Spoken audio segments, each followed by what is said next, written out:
ఎలాగో ప్రాణం ఎప్పుడైనా పోయేది, కొన్నింటికి తెగించాలి. ఆ ధైర్యం లేనివాడు ఏ పని చేయరు, అన్నింటికీ భయపడదు, అన్నింటికీ తోడు కావాలి. ఎవరో నలుగురు ఉండాలి. ఎవరు ఉంటారమ్మా జీవితాంతం తోడు? ఇది మనమే ధైర్యం తెచ్చు.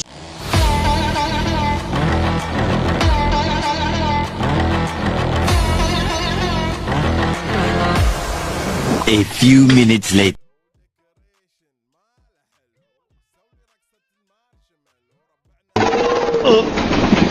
రాట్లేదా? వాడు మర్యాదగా స్ట్రా వేసుకోండి సార్ అన్నాడు. వినచ్చుగా ఈ పెద్ద మనిషి. ఓవర్ యాక్షన్ చేస్తా. ఓవర్ యాక్షన్ ఓవర్ యాక్షన్ ఇటు అంటున్నావేంట్రా? Over action. ఈ పనుల్లో కనిపించలేదు. పైగా ఫిజికల్ గానీ మెంటల్ గానీ స్ట్రెయిన్. వీడియో నచ్చితే సబ్స్క్రైబ్ చేసుకోండి.